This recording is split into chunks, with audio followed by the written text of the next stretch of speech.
2-3 लंबा गहरा श्वास ले, लंबा गहरा श्वास छोड़े।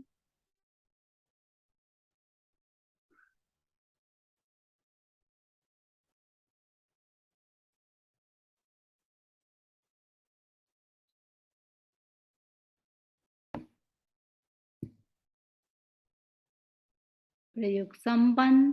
ओम अरहम, ओम अरहम। आप लोग इधर इस कुर्सी इधर साइड वाले सब, हंसमुख भाई, प्रदीप, प्रमोद, प्रदीप जी इधर सब आएंगे। आप लोग सब कुर्सी के इस साइड वाले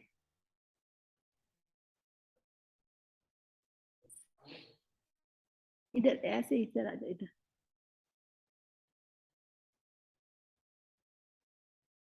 हंसमुख भाई,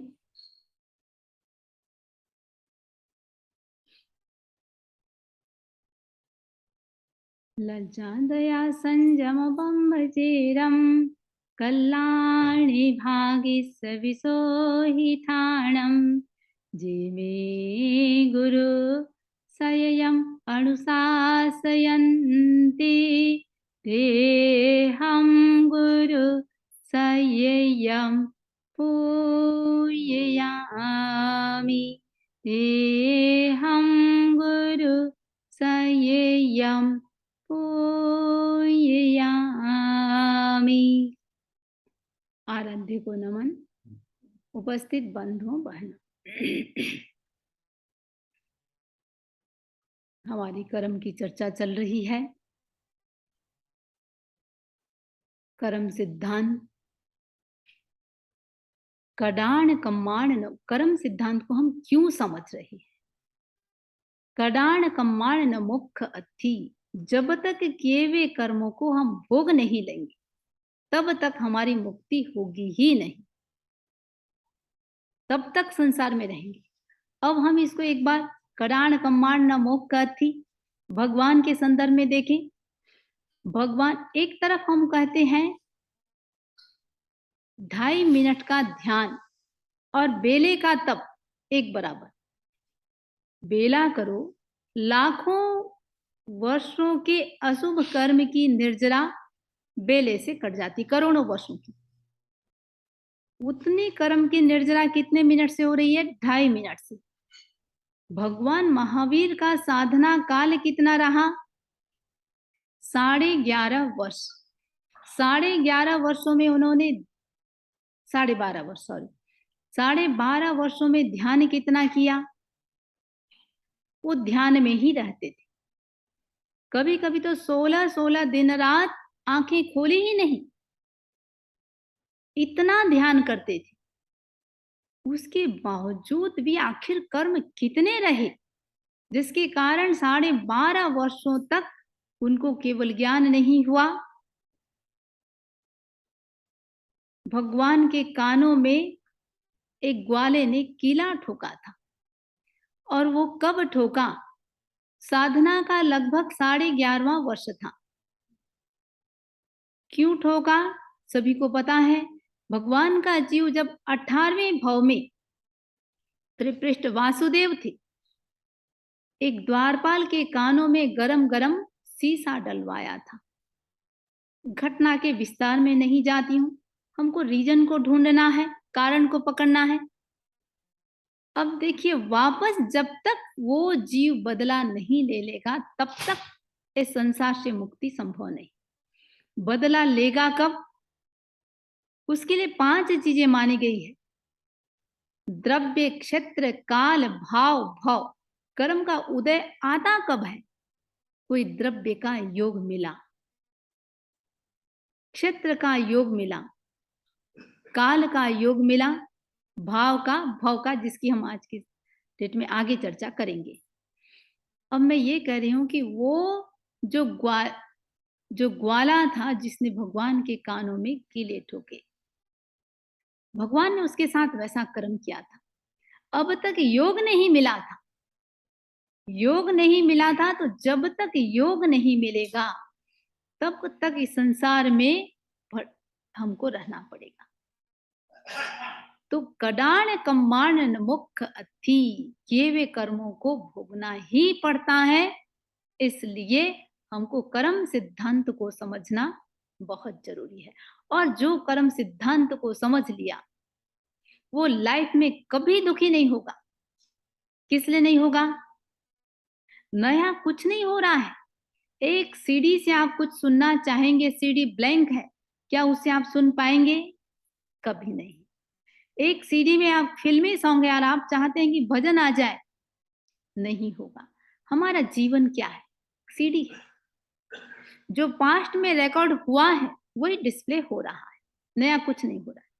किसी के साथ हमने अच्छा किया हुआ है, किसी के साथ हमने बुरा किया हुआ है, किसी को दुख दिया है और किसी को सुख दिया है। दुख दिया है तो हमको दुख मिल रहा है, सुख दिया है तो सुख मिल रहा है। बस सुख और दुख का एक ही प्रिंसिपल है। सुख पाना चाहते हैं तो सुख देना सीखें, सम्मान पाना चाहते हैं तो सम्मान देना सीखें। बस ये सारा साइकिल में चल रहा है, नया कुछ नहीं हो रहा है। और सबसे बड़ी बात, जो हमारा किया हुआ कर्म है, कृत कर्म, एक बार भोगने मात्र से छुटकारा नहीं हो जाता। किसी चीज को किसी ने एक बार किया, क्या एक बार में ही उसको उदय में आ जाएगा? वो किया हुआ एक बार का कर्म व्यक्ति को 100 बार भी भोगना पड़ेगा, 1000 बार भी भोगना पड़ेगा। वो पता नहीं, क्योंकि हम उस कर्म को जब किए हैं, हमने कितने इंटेंसिटी के साथ किया है, हमारी इंटेंसिटी, तीव्रता कितनी रही है। आप लोग सुन रहे हैं, मुझे नहीं पता आप लोगों के भाव क्या आ रहे थे। लेट आए, काफी लेट आई मैं।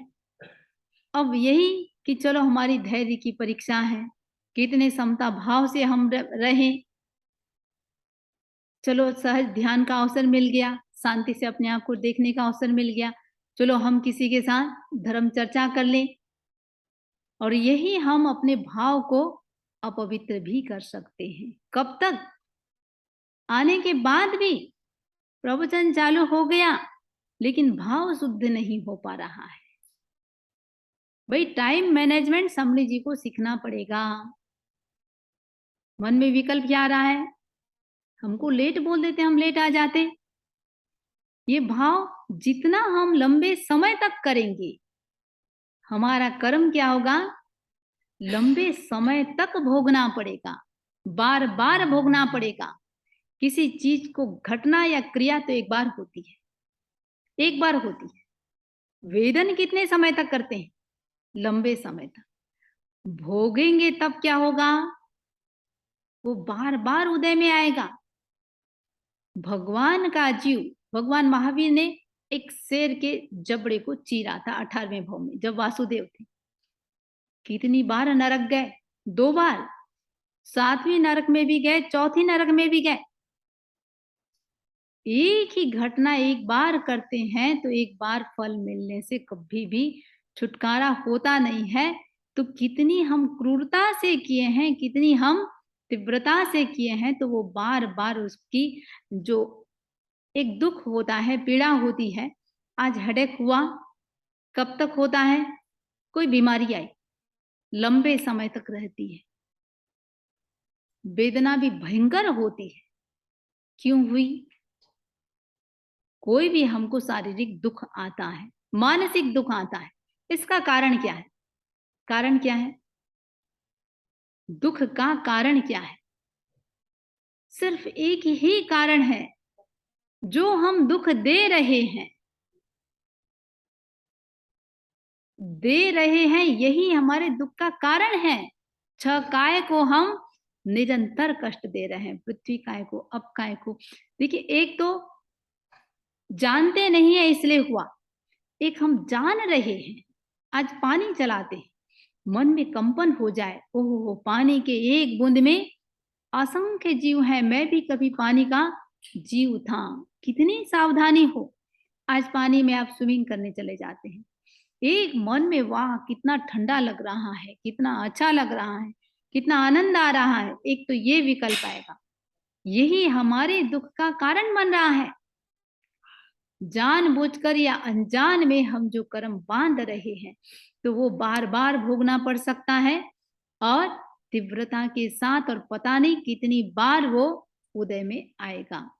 तो हम जो बात कर रहे हैं तीव्रता की बात।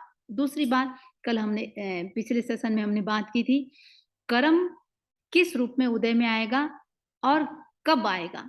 तो इस जन्म में क्या हुआ कर्म इसी जन्म में उदय में आ सकता है, इस जन्म में क्या हुआ कर्म अगले जन्म में आ सकता है, अगले परलोक में क्या हुआ कर्म परलोक में उदय में आ सकता है, परलोक में क्या हुआ कर्म इहलोक में उदय में आ सकता है।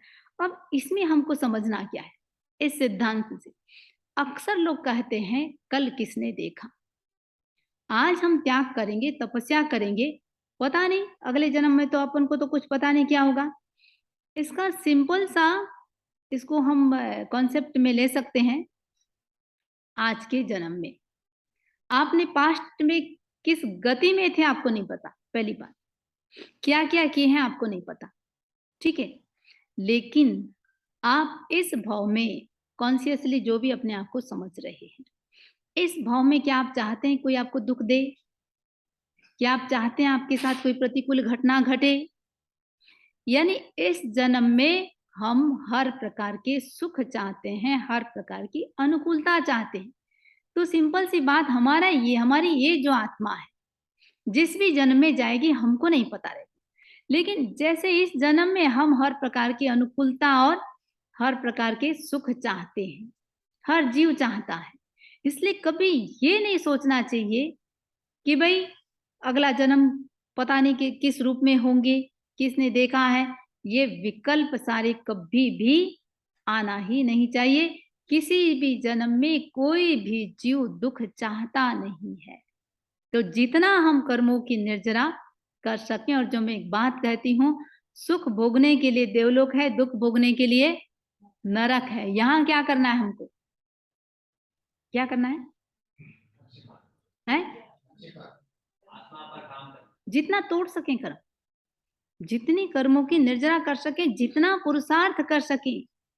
जहां तक ये फैमिली की बात है, देखिए आप लोगों ने देखा होगा फैमिली या ये सोशल की भी जो बात है, एक जगह पता चला हमको, शायद सिलीगुड़ी की बात है, एक ट्रेन से हाथी चल बसा। अब बाकी हाथियों ने क्या किया, अच्छा दिन तक हड़ताल कर दिए, 50 हाथी आ गए और वो पटरी पर सारे के सारे हिलने को तैयार नहीं। उन्होंने हड़ताल कर दिया, भाई हमारे साथी को मारा तो क्यों मारा। ये सोशल भी बहुत होता रहा है, सब जन्म में होता रहा है, परिवार तक जहां तक बात है। आज ऐसी ऐसी भी घटना, अभी यहाँ 2 साल पहले की घटना है। देखिए एक फैक्ट्री में 3 सर्प आए, रियल घटना बता रही हूं मैं, सूरत की घटना है। 3 सर्प आए, अब मालिक ने बोल दिया भाई सर्प को मार दो। अब 2 सर्प तो चले गए, एक मारा गया। अब होता क्या है, देखिए इस घटना के बाद 1 महीने के भीतर वो मालिक चल बसा। ठीक 1 महीने बाद उसकी बीवी चल बसी। ठीक 1 महीने के बाद उसका बेटा चल बसा। वो लोग 2 भाई पार्टनर में थे। अब ठीक 1 महीने के बाद उसका दूसरा भाई चल बसा। एकदम 1-1 महीने के बाद कितने 7 या 8 मेंबर, 5 और 6 महीने के भीतर, 8-10 महीने के भीतर भीतर 7-8 मेंबर चल बसे। कुछ जाति बोलते हैं जैसे सर्प है, ऊंट है, ये लोग बदला लिए बिना छोड़ते नहीं है। तो मैं बात कर रही थी कि वो किसी जन्म में भी ये सब चीजें, परिवार, ये समाज, सारी चीजें ये होता रहा है। तो हम इस भाव में हमको कैसा जीना है, सोल कॉन्शियस, जितना हम आत्मा के लिए कर सकते हैं और जितनी कर्मों की निर्जरा हम कर सकते हैं। और दूसरी जो बात हमने चर्चा की थी, विपाक कर्म का उदय किस रूप में आता है, एक तथा विपाक और एक यथा विपाक। जिस रूप में बांधा है उसी रूप में उदय में आ सकता है तथा विपाक, और जिस रूप में बांधा है उसके दूसरे रूप में भी आ सकता है। जिसको कष्ट दिया है वो भी हमको कष्ट दे सकता है या दूसरा भी दे सकता है। अब जैसे कमठ, कमठ एक तापस था, उसने भगवान पार्श्वनाथ के जीव को खूब कष्ट दिया, 9 भवों तक मारता रहा, हर भव में मारता रहा। एक भव में ऐसा कारण बना, निदान कर लिया, उसने निदान कर लिया कि इसको मैं भव भव में मारने वाला बनूं। कितने भव तक मारा है? 9 भवों तक। और 9 भवों तक देखिए, 9 की 9 भव में पार्श्वनाथ के जीव समता में रहे, मन में कोई विकल्प नहीं आया। यदि विकल्प आता, यदि द्वेष भाव आता, कभी भी वो जो भी 10वां भाव था उसमें मोक्ष जा ही नहीं पाते, द्वेष का बंधन हो जाता। ये परंपरा चलती है, राग की भी परंपरा चलती है और द्वेष की भी परंपरा चलती है। कोई कुछ भी करे, हम तोड़ना सीखें कि कैसे मैं इस श्रृंखला को तोड़ सकती हूं। तो यथा विपाक और तथा विपाक। अब दूसरी बात, एक्शन का रिएक्शन तो होता ही होता है। ये कर्म क्या है, पुरुषार्थ क्या है, भाग्य क्या है, हम जो भी कर रहे हैं, जो भी कर रहे हैं, इसको क्या कहेंगे?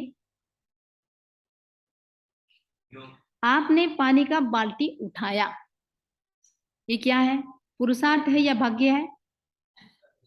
देखिए, मैं ये कहना चाहती हूं, वर्तमान में जो भी कर रहे हैं वो पुरुषार्थ है। एक क्षण बाद वो कर्म बन गया। वर्तमान में जो भी क्रिया कर रहे हैं वो पुरुषार्थ है, थोड़ी देर बाद वो हमारा कर्म बन गया। और जो भी हम कर रहे हैं वो फ्यूचर के लिए बीज बो रहे हैं। तो वर्तमान का पुरुषार्थ पुरुषार्थ है, और अतीत का पुरुषार्थ, जो पुरुषार्थ अतीत बन गया वो कर्म बन गया। तो यानी कर्म है वो पुरुषार्थ के द्वारा किया जाता है। बात समझ में? कर्म है वो पुरुषार्थ के द्वारा किया, क्योंकि जो हम पुरुषार्थ कर रहे हैं वही कर्म बन रहा है, जो भी पुरुषार्थ कर रहे हैं। अभी आप लोग यहाँ पुरुषार्थ करके प्रवचन सुनने आए, ये क्या बन गया आपका? ये कर्म बन जाएगा। पुरुषार्थ अभी आप सुन रहे हैं, ये आपका कर्म बन जाएगा कि आप अपना शुभ का स्टॉक कितना कर सकते हैं। तो अगले क्षण कर्म कब बना? अगले क्षण वो कर्म बना और किया हुआ कर्म। अभी एक अपन सिद्धांत की बात की, भगवान का सिद्धांत है कडाण कम्माण मोक्षति, किए हुए कर्मों को भोगना ही पड़ता है। अब भोगना ही पड़ता है, फिर तो पुरुषार्थ क्यों करें? जब भोगना ही पड़ेगा तब हम धर्म ध्यान त्याग बचकान क्यों करें? ये सामान्य सिद्धांत है। शुभ कर्म को शुभ रूप में भोगना पड़ता है और अशुभ कर्म को अशुभ रूप में भोगना पड़ता है। ये हुआ सामान्य सिद्धांत। इससे हटके भी होता है, और उसको समझने के लिए कर्म की 10 अवस्थाओं को हमको समझना पड़ेगा। जो भी हम कर रहे हैं वो किस रूप में बनता है, किस रूप में भोगते हैं, किस रूप में हम पुरुषार्थ कर सकते हैं। तो ये पुरुषार्थ, जैन दर्शन क्या है? पुरुषार्थ प्रधान दर्शन है। हालांकि किसी भी चीज में 5 चीजों की आवश्यकता होती है। काल, बोलिए कौन कौन सा 5 चीज? 5 समवाय का नाम सुना है आप लोगों ने? बोलिए। नहीं, द्रव्य क्षेत्र काल भाव तो ठीक है, ये तो ठीक है। 5 समवाय, 5 समवाय का नाम काल, स्वभाव, आगे बोलिए, कर्म, पुरुषार्थ, नियति। काल, स्वभाव, कर्म, पुरुषार्थ, नियति। कुछ लोग होते हैं सिर्फ कालवादी होते हैं, कुछ लोग होते हैं स्वभाववादी, कुछ लोग होते हैं नियतिवादी, कुछ लोग होते हैं भाग्यवादी। भगवान ने क्या कहा? इन सब का योग होता है तभी कोई सी कार्य की निष्पत्ति होती है। कभी उसकी भी अपन चर्चा करेंगे। काल, स्वभाव, कर्म, पुरुषार्थ, नियति। तो जैन दर्शन क्या कहता है ये नहीं कि मेरे भाग्य में जो लिखा है बस ठीक है वही होगा ही होगा, उसको कोई टाल नहीं सकता। ये भगवान का सिद्धांत नहीं है। थाणाम सूत्र में भगवान ने चतुर्भंगी की बात कही। चतुर्भंगी, शुभे नाम मेगे शुभ विपाके, हमने शुभ कर्म किया, उसका विपाक कैसा होगा? विपाक यानी फल। शुभ कर्म किया, फल कैसा होगा? शुभ होगा। तो शुभे नाम मेगे शुभ विपाके। दूसरा क्या कहा? शुभे नाम मेगे अशुभ विपाके। पहला शुभ नाम मेगे शुभ विपाके, अशुभ नाम मेगे अशुभ विपाके। पहला या फोर्थ, ये दो सिद्धांत तो कॉमन है, सबको पता है। अब दूसरे दो सिद्धांत क्या है? शुभे नाम मेगे अशुभ विपाके, अशुभ नाम मेगे शुभ विपाके। किया है हमने शुभ कर्म, किसमें बदल जाएगा? उसका फल अशुभ में होगा। किया है अपने अशुभ कर्म और उसका फल होगा। अब इनको, ये जो विकल्प है इसको समझने के लिए शुभे नाम मेगे अशुभ विपाके और अशुभ नाम मेगे शुभ विपाके, इसको समझने के लिए कर्म के 10 अवस्थाओं को हमको समझना होगा। 10 अवस्थाएं, जैसे अपना नाम याद रहता है, आप लोग ऐसा याद कर लेंगे। पहले 10 अवस्थाओं का नाम याद कर लेंगे या एक एक चलेंगे? बंध, पहला क्या है? एक एक लाइन में बता देती हूं मैं। बंध, कर्म आत्मा के साथ बंध गए। ठीक है, अभी आप लोग सब प्रवचन में बंध गए हैं। अभी उठ के जाना चाहेंगे तो सामयिक का प्रत्याख्यान करा दिया है, तो आप लोग सब बंधन में आ गए हैं और ये बंधन मुक्ति का कारण है। जैन दर्शन का जो भी बंधन है, त्याग किया, बंधन में तो आ गए, लेकिन वो बंधन मुक्ति का कारण है। और जिसको आप स्वतंत्रता समझते हैं वो किसका कारण है? बंधन का कारण है। जिसको हम फ्रीडम समझ रहे हैं वो हमारा बंधन का कारण बनता है। तो पहला है बंध। ठीक है, अब कर्म आत्मा के साथ चिपके। अब चिपक तो गए, इतने सारे स्टॉक में आ गए, इतने सारे लोग आ गए। अब लोग आते ही सबको क्या करेंगे? काम देना होता है। कैसे क्या होता है उसकी आगे चर्चा करेंगे। पहली अवस्था कर्म की, बंध। दूसरी अवस्था सत्ता, वो कर्म के साथ रहेंगे, आत्मा के साथ चिपक के रहेंगे, उसको क्या बोलते हैं हम? सत्ता, एग्जिस्टेंस, अस्तित्व। कब तक आत्मा के साथ उनका अस्तित्व रहेगा? तो पहला हुआ, दूसरा हुआ सत्ता। ठीक है, बोलते ना अब किसका सत्ता चल रहा है? तीसरा उदय, सत्ता काल खत्म हो गया, जाओ कुर्सी खाली करो, दूसरे आएंगे, उसको क्या बोलेंगे हम? उदय। तीनों रिपीट कर दें, बंध, सत्ता, उदय। ठीक है, मैं किसी को भी पूछ लूंगी है, 10 नाम पहले से बता देती हूँ। बंध, सत्ता, उदय। चौथा उद्वर्तना, कर्मों को बढ़ा देना। जिस रूप में भी बांधा है, रुपया तो लिया आपने किसी से 10, ठीक है, उसको क्या किया? बढ़ा लिया, उसको आपने कहीं इन्वेस्ट कर दिया। ठीक है, तो बढ़ा लिया, उद्वर्तना।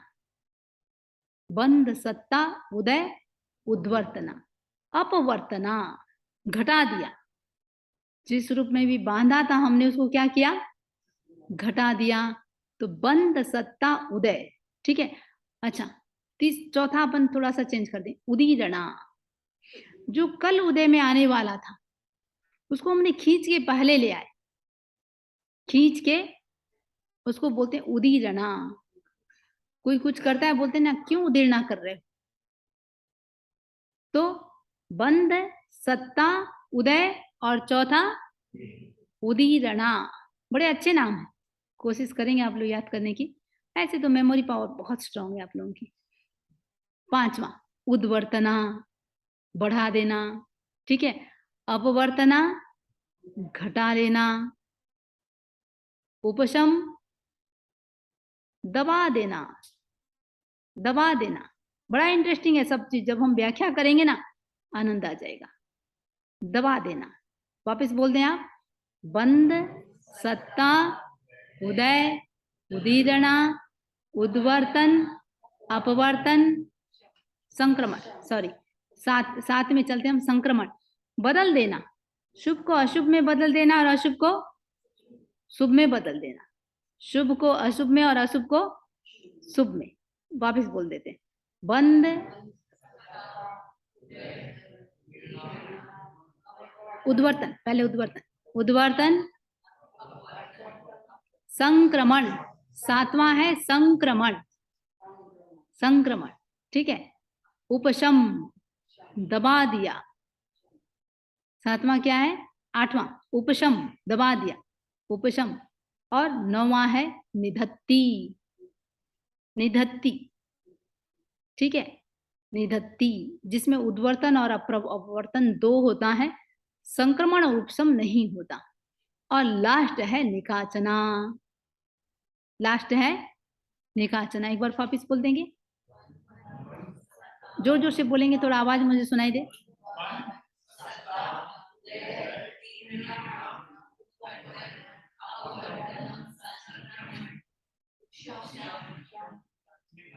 निधत्ती, निधत्ती, निकाचना, जिसको जिस रूप में बांधा है उसी रूप में भोगना ही पड़ता है, उसको बोलते हैं निकाचना, उसको कहते हैं हम निकाचना। पहला, पहला क्या है, अब सबको याद हो गया, पक्का हो गया है। किसी को भी कच्चा पक्का है तो बोल दे समझ जी, मुझे एक बार और करना पड़ेगा। जिगर जी, चलो आप ही बोलना शुरू कर दो, हैं? एक बार बोल दें, चलिए बोल दीजिए, बंद,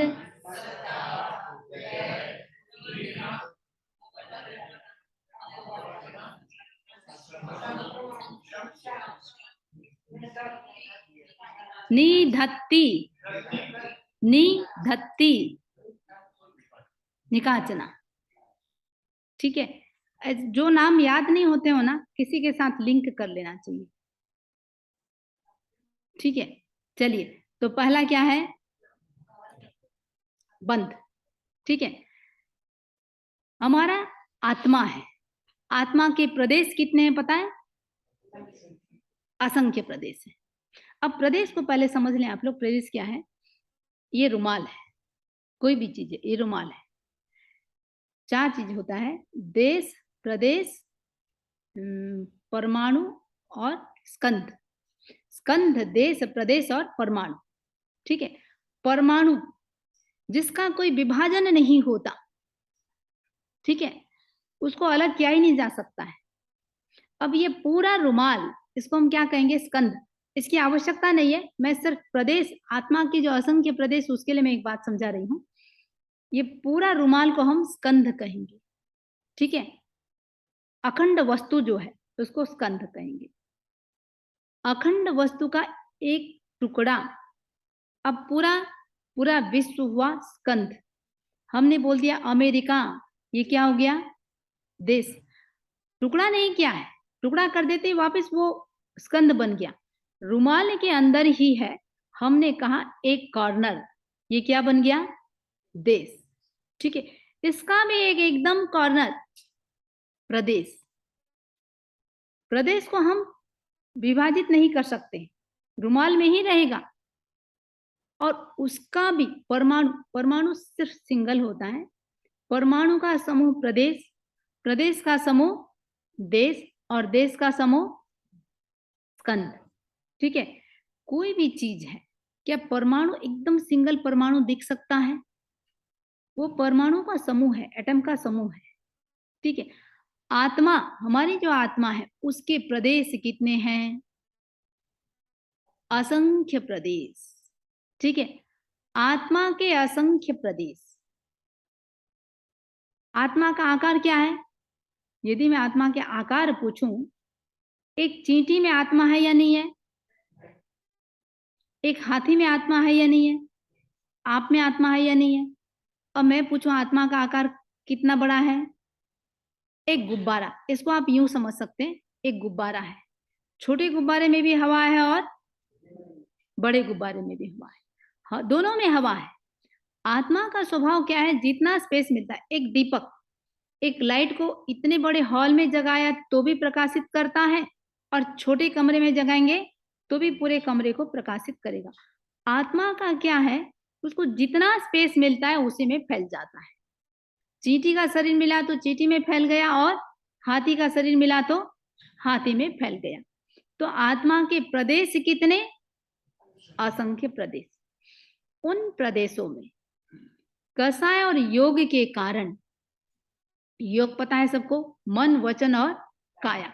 काया से हम कुछ न कुछ करते हैं, वचन से बोलते हैं, और मन से सोचते हैं। ये तो स्थूल है, बहुत चिंतन करते रहते हैं, कुछ न कुछ हलन चलन तो कंटिन्यू चालू ही रहेगा।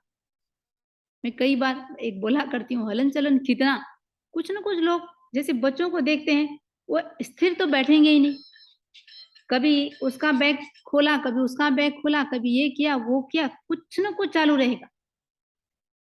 घरों में जाते हैं जहाँ सेंटर भवन नहीं रहते हैं, तो एक बच्चे का कमरा दिया गया था हमको रहने के लिए, तो वो जो बच्चा स्कूल से आता था, हलचल रूम में मचा देता था। 7 साल का बच्चा था। हमारे समणी जी ने कहा, भाई थोड़ा सा स्थिर बैठ जाओ। समणी जी, मेरा प्रॉब्लम है, मैं स्थिर बैठ ही नहीं सकता हूँ। भाई ठीक है, जब प्रॉब्लम ही है तुम्हारा तो हम सहन करेंगे, और क्या करेंगे। तो मैं बात बता रही हूँ, काया की चंचलता कंटिन्यू चालू रहती है। ठीक है, अब मान लीजिए बैठे हैं, कुछ लोग क्या करते रहेंगे, पैर हिलाते रहेंगे। बच्चे याद करते हैं, शरीर को हिलाते रहेंगे, कुछ ना कुछ हलचल चालू रहता है। तो काया की चंचलता। वचन की चंचलता, ये बोलना ही वचन नहीं है, आप जो सोच रहे हैं इससे भी हमारे स्वर यंत्र में स्पंदन हो रहा है, वो सोचना भी। और जब भी बोलते हैं, देखिए बोलने से पहले व्यक्ति सोचता है, बोलते समय स्पंदन, बोलने से पहले चंचलता, बोलते समय चंचलता, और बोलने के बाद चंचलता और सोचना। ठीक है, ये योगों के कारण, इन चंचलता के कारण आत्मा में क्या होता है, स्पंदन होता है। ठीक है, और कषाय के कारण क्रोध, मान, माया, लोभ, जहां जहां भी ये 4 विद्यमान रहेंगे, वहां वहां आत्मा में स्पंदन होना ही होना। तो हमारे कर्म, आत्मा के असंख्य प्रदेश में वाइब्रेशन हो रहा है। किसके कारण हो रहा है, कषाय और योग के कारण। तो बंधन का कारण क्या है, कषाय और योग। ठीक है, कषाय और योग के कारण आत्मा के असंख्य प्रदेशों में निरंतर वाइब्रेशन होता है। अब ये जो कंपन पैदा हुआ, कंपन के कारण आत्मा के असंख्य प्रदेशों के देश, जैसे ये सपोज आत्मा है, सब जगह फैला हुआ है। जो कर्म, जो पुद्गल की बात कर रहे हैं हम, कार्मण वर्गणा की पुद्गल सब जगह फैला हुआ है। अब ये आत्मा है, ये किसको अट्रैक्ट करेगा, कौन से कर्म को खींच के बांधेगा,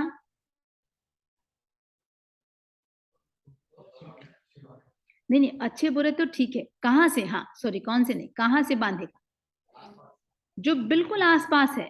ये नहीं कि यहाँ का प्रदेश यहाँ से खींचेगा और यहाँ का प्रदेश यहाँ से खींचेगा, एकदम जो पास में सटके सारे पुद्गल हैं उनको खींचता है। ठीक है, सटके जो भी हैं, वो सटके हैं, वो चिपकते नहीं है। यदि सटके हैं वो चिपके, तो सिद्ध के भी तो चारों तरफ कर्म पुद्गल हैं। सिद्ध भगवान जहां विराज रहे हैं, उनके शरीर के आसपास भी अनंतानंत कर्म पुद्गल हैं, उनके भी चिपक जाएंगे। उनके नहीं चिपकते हैं, तो चिपकने का कारण क्या है, कषाय और योग। तो सिद्ध भगवान के न कषाय है और न योग है। अब आत्मा में जो कंपन हुआ, असंख्य प्रदेशों में कंपन, तो अनंतानंत कर्म पुद्गलों को वो उस समय चिपका लेता है। और कहां से, जो एकदम उसके पास पास है। ठीक है, अब एक एक प्रदेश में कितने पुद्गल चिपकते हैं, एक एक प्रदेश में कितने पुद्गल चिपकते हैं, अनंत पुद्गल। एक एक प्रदेश में कार्मण वर्गणा के अनंत अनंत पुद्गल, एक तो नहीं चिपकते हैं, एक पूरा समूह चिपकता है। ठीक है, एक साथ जो एक दो है वो तो चिपकने की उनकी क्षमता ही नहीं है। जो एक बड़ा समूह होता है, एक एक प्रदेश में सव्वेणम सव्वे, हमने कर्म किया, बोला मुंह से। अब वो एक साथ अनंतानंत कर्म पुद्गल चिपकेंगे, क्या सिर्फ मुंह में ही आके चिपकेंगे? कहाँ चिपकेंगे? पैर में जो आत्मा के प्रदेश हैं उसमें चिपका या नहीं चिपका? मुंह से आपने कुछ बोला, कर्म पुद्गल आके चिपके, पैर में जो आत्मा के प्रदेश हैं उनमें चिपका या नहीं चिपका? आप लोग को सबको समझ में आ रहा है या थोड़ा फास्ट चलूं? है जो मौन है बोला हम तो सुन ही नहीं रहे। फास्ट चलो तो ठीक है, धीरे चलो तो ठीक है। तो हाँ, चलिए, पैर में जो आत्मा के प्रदेश है, मेरा प्रश्न है कि उन आत्मा के प्रदेश में कर्म चिपके या नहीं चिपके? क्यों बोला तो मुंह से? हाँ, स्पंदन वहां भी हुआ। हम कुछ भी कर रहे हैं, एक बात मैंने कही थी, अंगुली भी हमने इतना सा हिलाया, पूरे ब्रह्मांड में स्पंदन हो रहा है। इतनी सी अंगुली हिलाई, ब्रह्मांड में स्पंदन हुआ। तो हम कहीं से कुछ भी कर रहे हैं, आत्मा के असंख्य प्रदेशों में स्पंदन हो रहा है, और एक साथ हर प्रदेश में अनंत अनंत परमाणु एक साथ चिपक जाते हैं। अब इसका रिजल्ट क्या आता है? एक साथ जब चिपके, अब चिपकने के बाद होगा क्या, पहले तो उन व्यवस्थाओं की बात करते हैं। एक साथ आपने बहुत सारे वर्कर को बुला लिया, काम करने वाले को बुला लिया, एक साथ 100 व्यक्ति आ गए। अब 100 आते ही क्या करेंगे आप? काम बांटेंगे, ठीक है। उनको एक पहले आप डिवाइड करेंगे कि तुमको कौन कौन सा काम करना है। अब इतने पुद्गल तो आ गए, अब आत्मा को क्या करना है? उनको काम देना है, ठीक है। वो जा करके अपना अपना काम करेंगे। अब सबसे पहले वो क्या करते हैं? एक प्रकृति, उनका स्वभाव तय करना होता है कि इनका स्वभाव, ये आ तो गए, अब एक स्वभाव तय करेंगे। 8 भागों में डिवाइड हो गए पहले, कि भाई तुम्हारा 8 का ग्रुप बन गया, 8 का ग्रुप बनाया। अब ग्रुप बनाए, अब एक एक को हम, वो आत्मा काम दे रही है, तुमको इस ग्रुप को एक भाग को दे दिया, ये आत्मा के ज्ञान गुण को समाप्त कर दो, ढक दो उसको। दूसरे ग्रुप को क्या दिया? आत्मा के दर्शन गुण को ढक दो, जो देखने की शक्ति है उसको ढक दो। तीसरे ग्रुप को क्या दिया?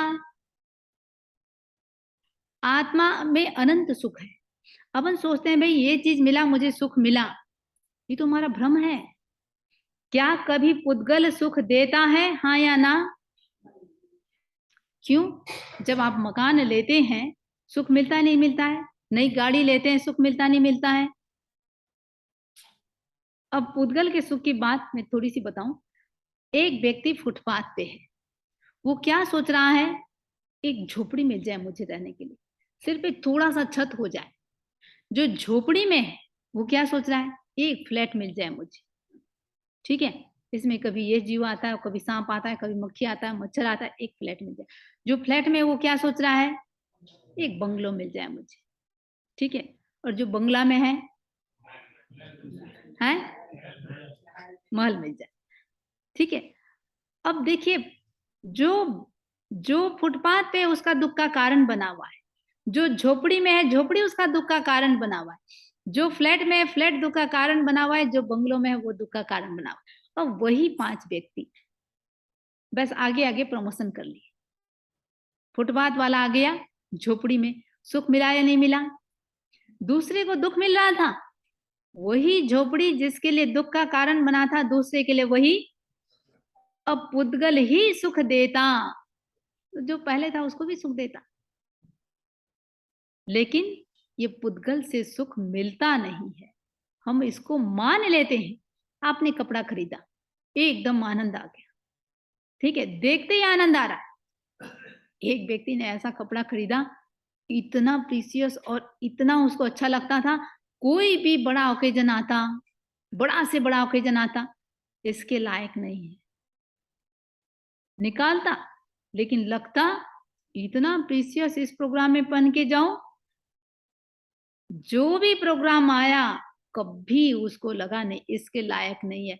लास्ट में क्या हुआ, मरने के बाद लोगों ने सोचा इसका बहुत प्रिय वस्त्र था, जब अर्थी निकाली गई तो कौन सा ड्रेस पहनाया, वही पहनाया। तो मैं खैर बात कर रही हूं कि व्यक्ति कोई भी ड्रेस खरीदा उसको बहुत अच्छा लगता है, कब तक अच्छा लगता है, जब तक दूसरा नया ना आ जाए। एक गाड़ी खरीदे अच्छा लग रहा है, कब तक, जब तक और दूसरी गाड़ी कोई अच्छी ना खरीदे। यानी कोई पुद्गल यदि सुख देता तो वो बदलने की बात सोचता नहीं। रसगुल्ला अच्छा लगता है, एक अच्छा लगा, दो अच्छा लगा, तीन अच्छा लगा, 10 कोई ठूस के खिला दिया तो आज के बाद रसगुल्ला खाने का मुझे, अरे त्यागे बोल दिया आपने, खाना मत आज की बात। तो पुद्गल सुख का कारण होता नहीं है।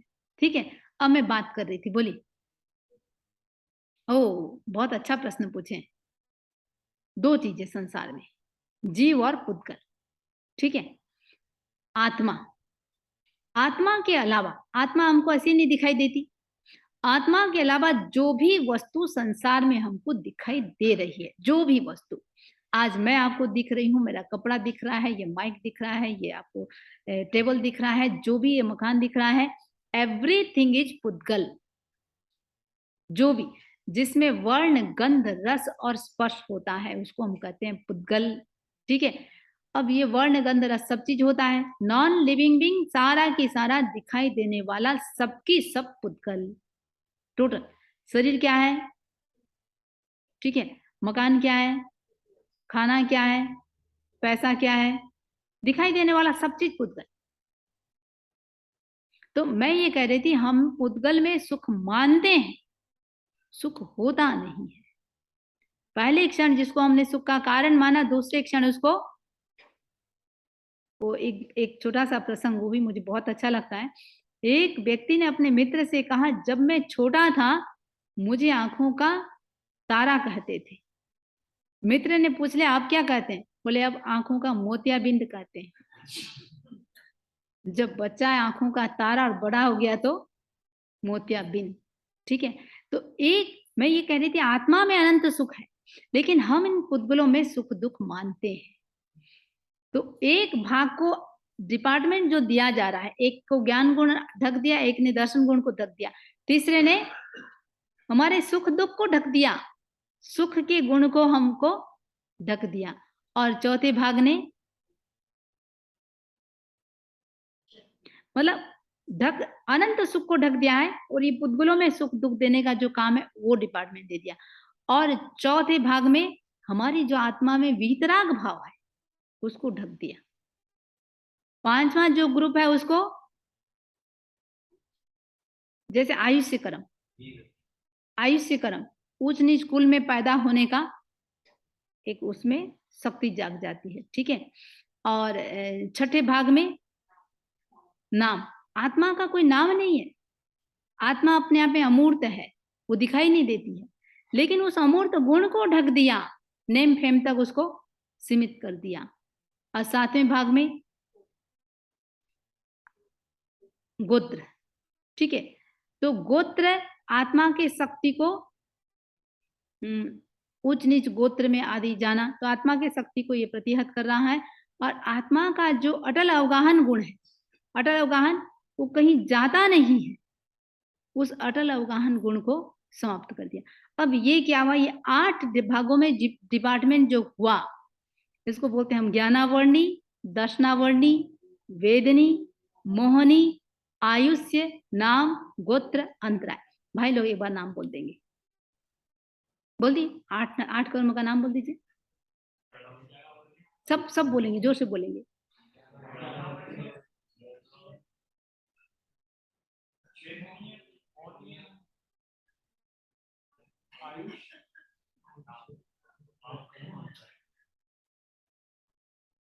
आपके घर में 8 व्यक्ति आए हुए हैं और उन 8 का नाम नहीं पता आप लोगों को। ये आपके मेहमान हैं, इनको याद रखो। हैं? रोज नहीं आते? अरे यही तो बात है। ए परमानेंट मेहमान बन गए। एक बार एक बच्चे ने अंकल से कहा, महीना 2 महीना अंकल जाने का नाम ही नहीं ले रहे। बच्चे ने अंकल से कहा, अंकल जी आज के बाद आप कभी नहीं आएंगे? क्यों बेटा, मैं आता रहूंगा। अरे जाओगे तब ना आओगे। तो ये अंकल ऐसे हैं जो आके परमानेंट बैठ गए हैं। तो परमानेंट ये बैठ गए हैं।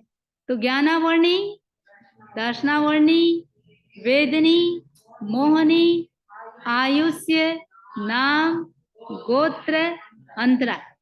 ठीक है, बहुत सिंपल चीज है। इसको आप बस जा करके अपने पोता पोती को सुना दो, अपने बच्चे को सुना दो, अपनी वाइफ के साथ डिस्कशन कर लो, हो गया पक्का।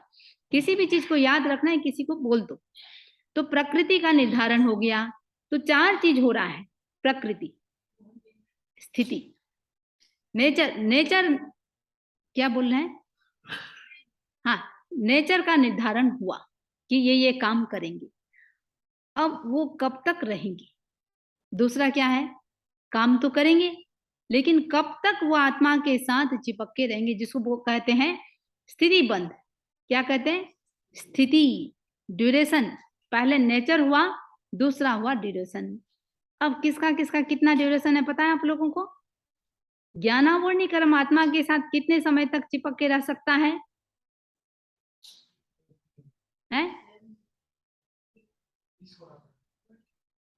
देखिए 4 कर्म है, ज्ञानावर्णी, दर्शनावर्णी, वेदनी और अंतराय। ठीक है, 4 कर्म एक साथ। ये 30 कोटि सागरोपम तक आत्मा के साथ चिपक के रह सकते हैं। ज्ञानावर्णी, दर्शनावर्णी, वेदनी और अंतराय, नाम और गोत्र, ये 20 कोटि सागरोपम तक। ठीक है, मोहनी कर्म कितना चिपक के रह सकता है? 70 कोटि सागरोपम तक। एक बार हमने मोहनी कर्म का बंध किया, कब तक चिपक के रहेगा? 70 कोटि सागरोपम तक। मैं वापस पूछूंगी, है ज्ञानावर्णी का कितना? 30, 30।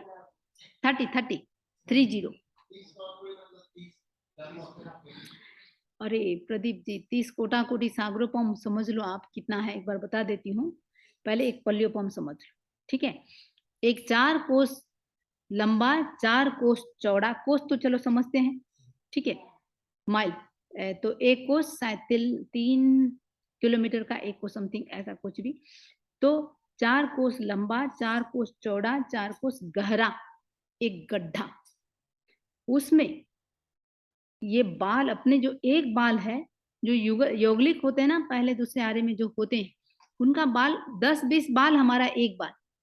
वो यौगिक का जन्मा हुआ बच्चा, 7 दिन का जन्मा हुआ, उसके बालों का छोटा छोटा टुकड़ा करके उस गड्ढे को ठसाठस भरा जाए। इतना ठसाठस कि आंधी भी आए तो एक बाल भी उड़े नहीं, इतना ठूस ठूस के भरा जाए। हर 100 साल बाद एक बाल को निकाला जाए, हर 100 साल बाद, जब तक वो खाली होगा एक पल्योपम। ठीक है, ऐसे कितने पल्योपम इज इक्वल टू एक सागरोपम है? 10 कोटि पल्योपम इज इक्वल टू एक सागरोपम। 1 करोड़ से 1 करोड़ को गुणा करेंगे, उसको बोलते हैं कोटि। ठीक है, तो 30 कोटि, 10 कोटि पल्योपम इज इक्वल टू एक सागरोपम। ठीक है, अब हम बात कितनी कर रहे हैं? 30 कोटि सागरोपम। एक बार हमने ज्ञानावर्णी कर्म का बंध किया, आत्मा के साथ कितने समय तक चिपक के रह सकते हैं? 30 कोटि सागरोपम तक। ये कर्म को इजी नहीं मानना चाहिए, इसलिए तो अपन अनादिकाल से भटक रहे हैं संसार में। ठीक है, ज्ञानावर्णी, दर्शनावर्णी, वेदनी और अंतरा, इनका 30 कोटि। नाम और गोत्र का 20, मोहनी कर्म का और आयुष्य कर्म का 33। ठीक है, 33। तो ये हो गया ड्यूरेशन। पहला था प्रकृति, नेचर, दूसरा हुआ ड्यूरेशन। अब इंटेंशन। इंटेंसिटी। ठीक है,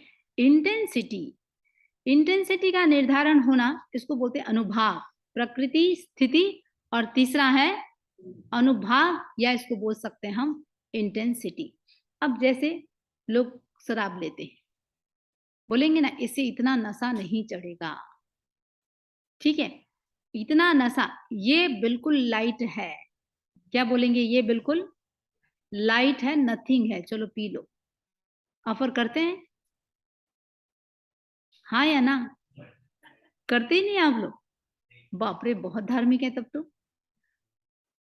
ठीक है, अब मतलब जैसे थोड़ी कुछ शराब ऐसा होगा जो एक घूंट लेने में भी भयंकर नशा कर सकता है, कुछ ऐसा होगा अधिक मात्रा में भी वो नशा नहीं करेगा। पोटेंसी दवा है, दवा है, आप लोग देखते हैं उसकी पोटेंसी कितनी है, 100 का है, 500 है, 200 है, डॉक्टर क्या बोलेगा? 200 है 2 गोली ले लो, 500 है 1 गोली, 1000 है आधी ले लो, पोटेंसी कितनी है। ठीक है, अब इसको हम ये भी समझ लें, तो अब जैसे दर्द है, बोलेंगे टॉलरेबल है, दर्द तो हो रहा है लेकिन टॉलरेट कर सकता हूं, थोड़ा दर्द है, ज्यादा है, एक्सट्रीम है, भाई प्राण ही निकल रहा है, तो इसको हम, अब बुखार है भाई 100 डिग्री है और 104 डिग्री है, तो फल खा रहे हैं, मीठा कितना है? ठीक ठीक है, क्या बोलेंगे? ये ठीक ठीक है, बोलेंगे बहुत मीठा है और आज के बाद ये फल लाना नहीं, बिल्कुल भी फीका है या बेकार है। ठीक है, अब ये इंटेंसिटी की हम बात कर रहे हैं, अब इसको भी मान के चले हम, इंटेंसिटी में भी ये 4 प्रकार के हो जाते हैं। पृष्ठ, ये शायद बहुत डिटेल हो जाएगा, आप लोग बिल्कुल घूम जाएंगे, बोले 4 प्रकार के हैं।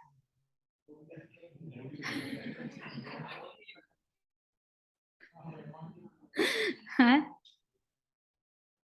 ठीक है, इसको हम दूसरे ढंग से बात करते हैं, 4 प्रकार में मत जाओ। आपने किसी को कुछ कह दिया, क्या बोलेंगे? सॉरी। सॉरी कहने से सामने वाला बिल्कुल रिलैक्स हो गया, या सामने वाले ने आपको कुछ कहा तो बोला सॉरी मेरे से भूल हो गई, तो आप बिल्कुल उस बात को भूल जाते हैं। कुछ घटनाएं ऐसी होती है, चलो सॉरी तो बोला, क्या आएगा मन में? सॉरी तो बोला। या कपड़ा में मैल चिपका, झाड़ दिया, तो कुछ कर्म, इंटेंसिटी की हम बात कर रहे हैं, कुछ कर्म ऐसे चिपकते हैं, लगे, झाड़ दिया। ठीक है, अनजान में लगा, बस चिपके, उसको स्पृष्ट शब्द बोलते हैं, एक बार उस शब्द में मत जाओ, हम बोल दिया सॉरी।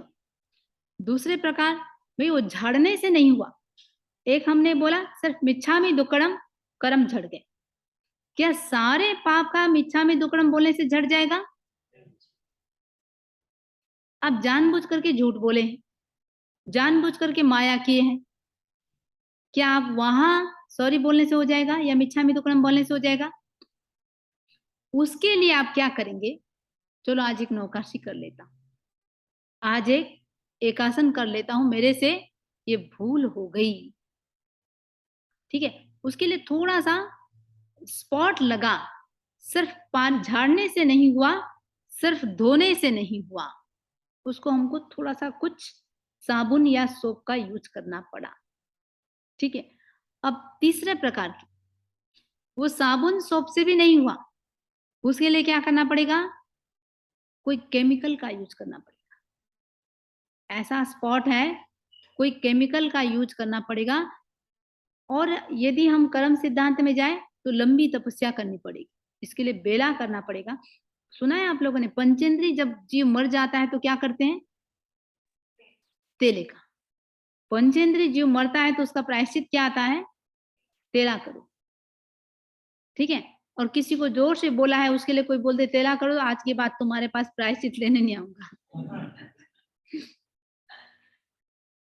तो अब घटना कितनी बड़ी है, पाप कितना बड़ा किया है, उसके लिए स्पॉट कितना है, केमिकल का यूज किया, और कुछ स्पॉट ऐसे होते हैं जो केमिकल से भी नहीं जाएंगे,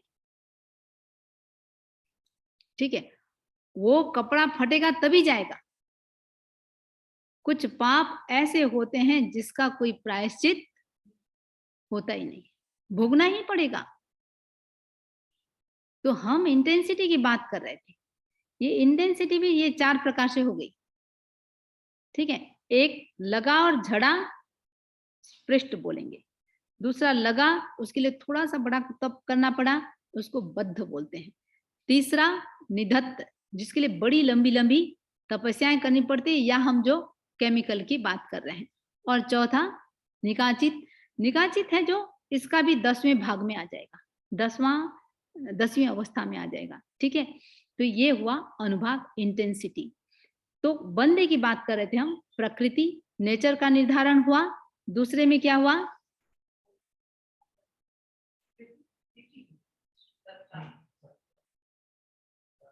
प्रकृति स्थिति, ठीक है, कितने समय तक, ड्यूरेशन कितना रहेगा। और तीसरे में इंटेंसिटी, इंटेंसिटी कितनी होगी। और चौथे में क्वांटिटी, क्वांटिटी कितना होगा।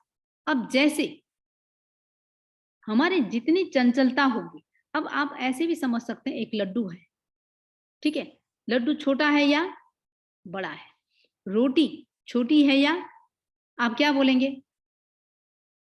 यदि बीबी पूछती है आज रोटी कितना खाओगे, क्या बोलोगे। छोटी है तो 2 ले आना, बड़ी है तो 1 लाना, ठीक है। लड्डू कितना बड़ा है। आज गोचरी में जैसे हम लोग, जैसे अभी यहाँ तो 2 हैं, यहाँ तो चलो लाते हैं, या इंडिया में जैसे गोचरी लेने जाते हैं, अब 4 व्यक्ति हैं, 2 व्यक्ति गोचरी जा रहा है, आप सामने वाले को कितना भूख है कैसे पूछेंगे, भाई ये चीज ला रहे हो, मुझे इतनी भूख है, पूछ के जाना पड़ता है, क्यों रखना तो है नहीं। तो क्वांटिटी, क्वांटिटी कितनी, हम जब कर्म किए, आत्मा में जो कर्म चिपके, कितने क्वांटिटी में चिपकेंगे। तो ये क्वांटिटी को क्या कहते हैं हम, प्रदेश, ठीक है। अब प्रदेश बंद, इसका निर्धारण किससे होता है, क्वांटिटी का निर्धारण हमारी चंचलता कितनी है। बहुत ज्यादा चंचलता है तो ज्यादा क्वांटिटी में होगा, और कम चंचलता है तो कम होगा। अच्छा, कर्म आत्मा के साथ चिपके। अब 8 जो डिपार्टमेंट है, क्या एक साथ 8 डिपार्टमेंट में एक समान कर्म जाएंगे। आप चलो इसको ऐसे समझिए, आपके घर में आप लोग मेंबर हैं 8, ठीक है, 10, एक बार आप यूं समझो 8 मेंबर हैं, एप्पल लाए आप 10, क्या करेंगे, उसमें भी छोटा भी है बड़ा भी है, सब प्रकार का है। तो 10 जो मेंबर हैं, एक 5 साल का है, एक 10 साल का है, एक 20 साल का है, एक 40 साल का है, सब अलग अलग है। अब आप क्या करेंगे वो एप्पल को, हैं, पहले तो एक एक दे देंगे। वो एक एक भी किस कैसे देंगे, सबसे छोटा जो है उसको भूख बिल्कुल नहीं लगती है, क्या सबसे बड़ा उसको पकड़ाएंगे। भाई तुमको भूख नहीं लगती है, चलो छोटे से तुम्हारा काम चल जाएगा। या आप लोग ग्रोसरी भी करने जाते हैं, कोई चीज ऐसा है कि उसी दिन फिनिश करना है, तो आप उसको बहुत बड़ा उठा के लाएंगे या छोटे लाएंगे। भाई एक व्यक्ति एक खाएगा, चलो ये छोटा छोटा लेके चले। तो 8 जो डिपार्टमेंट अपने हुए। अब मेरा प्रश्न है कि किस डिपार्टमेंट में सबसे कम, किस में ज्यादा, इसका कोई बता पाएगा। आप लोग मन से ही गैस लगाएं, सबसे कम से चले, ठीक है, सबसे कम किस में जाएगा। यस, बहुत सुंदर, सबसे कम आयुष्य कर्म में जाएगा, ठीक है। उसके बाद आयुष्य कर्म से ज्यादा किसमें, हाँ, नाम और गोत्र कर्म, ठीक है, नाम और गोत्र में आयुष्य कर्म से ज्यादा, उससे अधिक, हाँ ठीक है, अंतराय ठीक बोले हैं, ज्ञानावर्णी, दर्शनावर्णी, अंतराय, वेदनी नहीं, वो भी नहीं, 3 ही है। पहला आयुष्य कर्म में सबसे कम, सेकेंड में उससे अधिक नाम और गोत्र में, उससे अधिक ज्ञानावर्णी, दर्शनावर्णी और अंतराय। उससे अधिक, देखो 2 उत्तर आया है, बहनों की तरफ से वेदनी आया है, भाइयों की तरफ से मोहनी आया है। किसको, 1 मिनट, किसको सही मानूं मैं, भाइयों का मानूं या बहनों का? मोहनी। भाई लोग बोल रहे हमारा सही मान, ठीक है। देवेंद्र भाई क्या बोल रहे हैं? देखा, आप लोग दोनों अपोजिट जा रहे हैं? लेकिन वो वेदनी बोल रहे हैं। नहीं नहीं नहीं नहीं, चलिए चलिए चलिए, आप लोग, मैं फिर बात चर्चा कर रही हूँ, फिर कहीं वो आपके सबकॉन्शियस माइंड में चले ना जाए, इसलिए सही उत्तर की बात करते हैं अपन। उससे वेदनी लास्ट होगा। सबसे बड़ा पेट किसका है? वेदनी का है, मोहनी नहीं। मोहनी में ज्ञानावर्णी, दर्शनावर्णी, अंतराय के बाद 5वीं में मोहनी। सबसे कम आयुष्य, उसके बाद नाम और गोत्र में, उससे अधिक ज्ञानावर्णी, दर्शनावर्णी, अंतराय, उससे अधिक मोहनी और उससे अधिक वेदनी। क्योंकि 24 घंटा 365 दिन सबसे ज्यादा आप लोग किसका वेदन करते हैं? या व्यक्ति सुख में रहता है या दुख में रहता है, ठीक है। हम अभी ये क्वांटिटी की बात कर रहे थे कि क्वांटिटी जो आया, किसमें कितना कितना गया। अब इसी 4 चीज को, प्रकृति, स्थिति, प्रदेश और अनुभव, इसको एक लड्डू से समझेंगे। एक लड्डू है, सबसे पहले क्या देखेंगे, लड्डू का स्वभाव क्या है, ठीक है? मीठा नहीं। आप लोग यहाँ बनाते नहीं पाते, सर्दी में लोग क्या करते हैं, मेथी के लड्डू बनाते हैं, कभी गोंद के लड्डू बनाते हैं। आज ऋतु आई नहीं है, निखिल जी कुछ भी नहीं खाते हैं, लगता है ये बोले कोई लड्डू ही नहीं खाते। तो लड्डू की बात करें अपन, ठीक है। इस लड्डू का नेचर क्या है, ये जाके अंदर काम क्या करेगा भाई? ये घुटने के दर्द को ठीक करेगा, सिर को ठीक करेगा, कमर के दर्द को ठीक करेगा, क्या करेगा? वात को समाप्त करेगा, पित्त को समाप्त करेगा या कफ को समाप्त करेगा? इसका नेचर क्या है, पहला नेचर, ठीक है। अब लड्डू स्वभाव तय हो गया। उसके बाद लड्डू ड्यूरेशन, कितने दिन तक टिक के रहेगा? 15 दिन से ज्यादा ये टिकेगा नहीं। क्या बोलेंगे? समनी जी भावना भा रहे हैं, जल्दी खत्म कर देना, ठीक है। घर में भी बनाते हैं भाई, जल्दी जल्दी खत्म कर दो, ये ज्यादा दिन टिकेगा नहीं। तो लड्डू है, कितने समय तक टिकेगा? और तीसरा, लड्डू कितना मीठा है भाई? इतना मीठा मैं नहीं खाता। समनी जी मीठी की भावना भा रहे, भाई हम मीठा नहीं खाते। समनी जी बहुत कम मीठा है, क्या बोलेंगे? बहुत कम मीठा है। मीठा कितना है, ठीक है। और अंतिम होता है साइज कितना बड़ा, छोटा है, बड़ा है। एक लड्डू हमारा पूरा परिवार खा लेगा। अरे वो तो बोलो लड्डू कितने बड़े हैं। तो जब जब छोटे थे तो किसी ने कहा, समरी जी अमेरिका में ना इतने बड़े बड़े केले आते हैं, पूरा दिन बस कुछ और खाने की जरूरत ही नहीं है। इतना सब वो बताती थी कि समरी जी अमेरिका में ये होता है, वो होता है, इतना बड़ा सब होता है। आज स्वर्ग देखा नहीं है, को बोलेगा स्वर्ग में कितने बड़े लड्डू हैं? इतने बड़े बड़े लड्डू हैं। हाँ भाई होते होंगे। तो क्वांटिटी, तो प्रकृति, स्थिति, अनुभाग और प्रदेश, नेचर, ड्यूरेशन, इंटेंसिटी और क्वांटिटी, ये हुआ बंध। आत्मा के साथ अब कर्म आके चिपक गए हैं।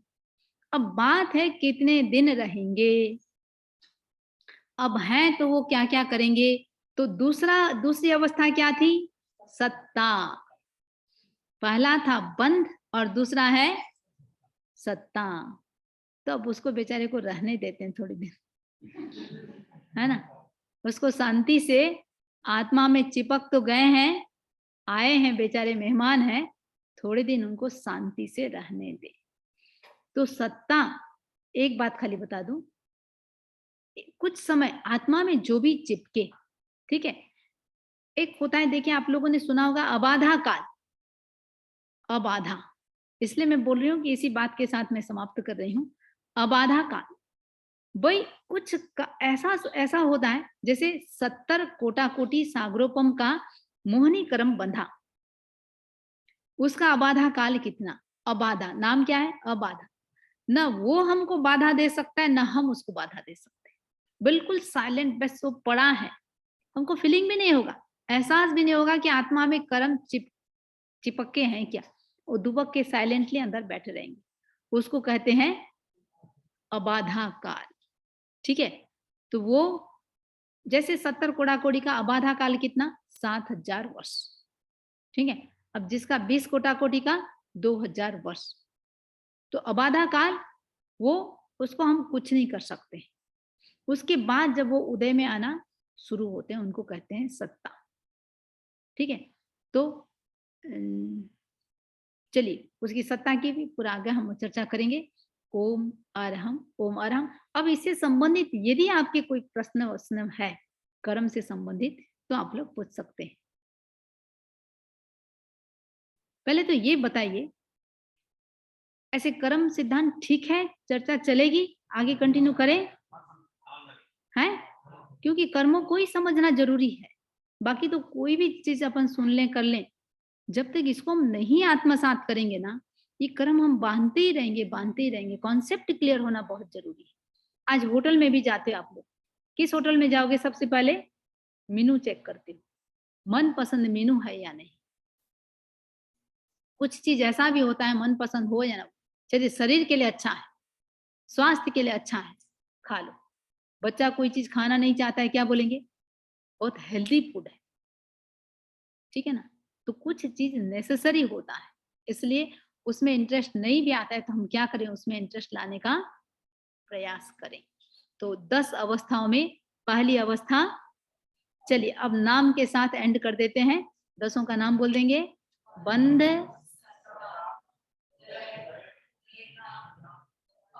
उद्वर्तन, पहले उद्वर्तन, उपशम।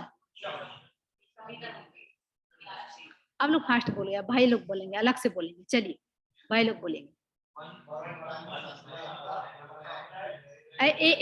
एक स्वर में है। बंद, सत्ता, उदीरण,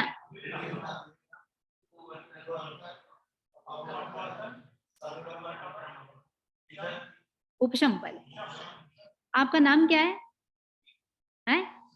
सुदीप। फास्ट, बहुत फास्ट जाते हैं, जंप करते हैं, जंप। नाम तो सब सही बोल रहे हैं, एक आगे का जंप कर रहे हैं। चलिए उपशम, आगे का बोल दीजिए आप, जो बोले थे वही है। निधत्ती, निकाचना। क्या हुआ, आवाज सबकी कम हो गई, इतनी धीरे हो गई? बंद, सत्ता, उदय, उद्वर्तन, अपवर्तन, संक्रमण, उपशम, निधत्ती, निकाचना। ठीक है, चलिए ओम अरहम, ओम अरहम। हाँ, किसी का प्रश्न है आप लोगों का, कुछ भी हो? हाँ बोलिए बोलिए।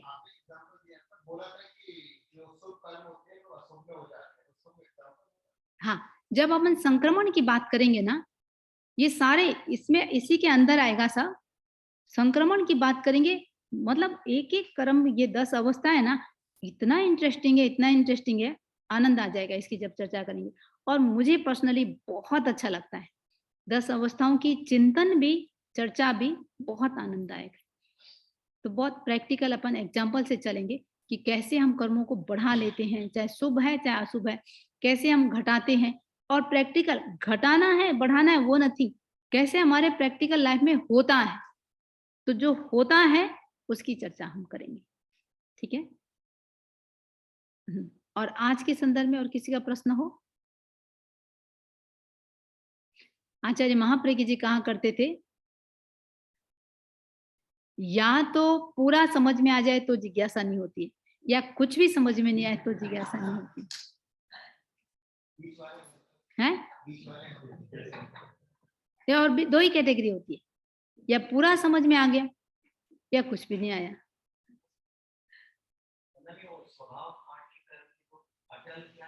अटल अवगाहन, यानी वो स्थिर रहना, जैसे आत्मा का मूल स्वभाव जैसे सिद्ध है, सिद्ध क्या एक जगह स्थिर है। ठीक है, अटल बिल्कुल, अवगान, अवगाहना उनकी क्या है, अटल है, बिल्कुल स्थिर है। तो आयुष्य कर्म के कारण वो क्या करते हैं, वो घूमते रहते हैं जीव, जो इधर से उधर, उधर से उधर। ठीक है, चलिए अमित जी सूचना दे रहे हैं, तब तक भी आप लोग की जिज्ञासा हो तो आप पूछ सकते हैं।